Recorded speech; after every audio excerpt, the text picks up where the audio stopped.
Hey everyone, Dave Brown here with the New Populist. If you are new to my channel, please like and subscribe. I've been laid out for the last week and a half. I had back surgery on the 11th, a microdiscectomy or a nerve decompression of the L3, L4. This has been a lingering issue for the last several years, and I finally had it taken care of. Hopefully the surgery is going to work and I'll get better. But as you can imagine, again, these last several days I've been laid out on my bed, unwilling to sit in this chair here because of the pain it would cause. But now, thankfully, I feel a little better. I can sit here and be relatively pain-free. I feel a little bit there, but it's not too bad, and I can make this video on the announcement of Donald Trump running for president in 2024. Now, if you follow my channel and you look at my background, you can see I'm a pretty big fan of Donald Trump. In 2016, when he showed up, it was fantastic to see him crush all of these establishment boobs like Jeb Bush and Marco Rubio. It was cathartic to see them squirm and get crushed by him, and I will always appreciate him exposing the deep state, the establishment, and just how corrupt they all are. It was a beautiful thing. In his 4 years, he did what he could despite absolutely over-the-top opposition. And I don't even think we can actually appreciate just how much opposition was there, because we only see what happens on, what's shown on TV. We don't see what happens in those dark, smoky rooms in D.C. and around the White House, where people are plotting against him, even in his own party. And of course, the intelligence apparatus was working day and night against him with all these leakers and whistleblowers that were really just plants by the intelligence agencies to go after Trump. And that's what they did. So despite all that, he did some great things. And I think we're all, us Trump supporters, appreciative of what he's done and what he's going through, even now with these ridiculous attacks on his businesses. Right now, the raid of Mar-a-Lago, he has put up with a lot. It's really, you can't overstate the backbone you need in order to deal with all these attacks. If it were me, I would have gone crazy a long time ago. But here he is in his 70s, still fighting. Now he's going to run for president, despite all these attacks against him, and the potential that of getting indicted. And I don't think they raided his compound in Mar-a-Lago, got a special counsel just to back off. I 100% think that he will be indicted by them, and God knows where this ends up. The deep state has shown that they will do pretty much anything, and unfortunately, it looks like we can't stop them. Just look at Jeffrey Epstein. Everybody knows what happened there. He was murdered by the deep state to protect the elites who were engaged in some illegal behaviors with them, and we all know it. We can't do a darn thing about it, or are unwilling to. And it is possible that they throw Trump in jail.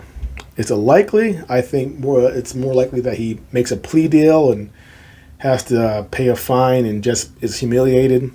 But who knows? Maybe they toss him in jail.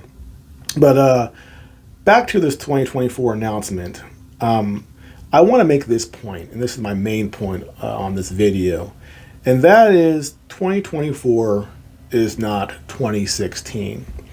And early on, we've seen from Trump, he's attacking Ron DeSantis and Glenn Youngkin, and before when he attacked Republicans, we loved it. But these are different Republicans who we don't necessarily hate or dislike. And in the case of Ron DeSantis, he has a lot of people who support him and prefer him to run 2024 over Donald Trump.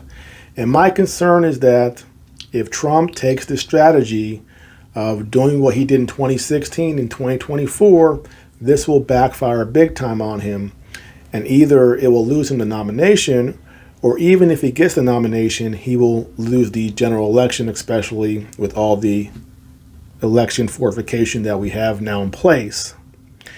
And so the question is, can Donald Trump change his stripes? And the answer to that is Probably not. He's probably going to do all the things he did in 2016, but it will be different, and it will not strike the it will not have the same impact it did back then. I think he's going to end up turning off more people than bringing people to his side. We had these last 6 years have been exhausting. Right toward the end of his presidency, we had COVID, the lockdowns, people losing their jobs, people getting sick, inflation. Now we have war in Ukraine.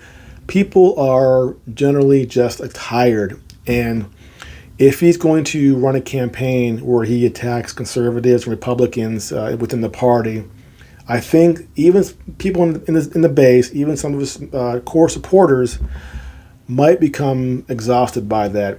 And when I saw those attacks on DeSantis, I didn't get warm and fuzzy and go, awesome, good job, Trump.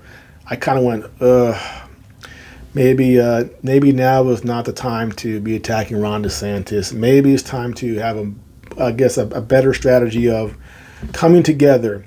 Trump is the front runner. He will win the nomination, unless he does something that's going to alienate people. And I think that the one thing he can do to lose this nomination is attack other Republicans, because I do not think people right now are open to that and want to see that.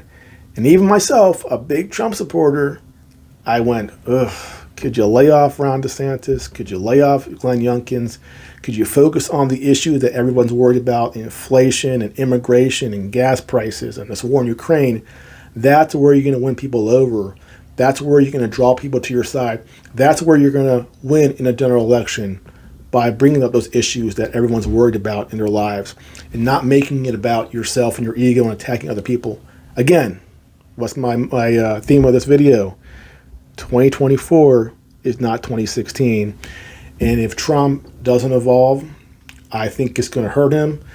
That doesn't mean I don't support him or that I don't like him. It means that I am more open-minded to other possibilities if he goes down this path of destruction within the Republican Party and starts attacking everybody else. I don't want to see that, and that will hurt my support for him if he continues to do that. I don't want to see it, but let's be honest, Trump is Trump, and I don't think he will change his stripes. But it's a year and a half till the primaries. A lot could happen. We have no clue who's going to jump in this race and run. We don't know what's going to happen as far as indictments. There's so much that could happen. So I encourage people to be patient, to sit back, and not sort of jump to a side immediately. Let's watch things play out and see where things go. But for Trump, I hope he calms down and sort of understands that he needs to evolve as a person. His campaign needs to evolve if he wants to win again in 2024.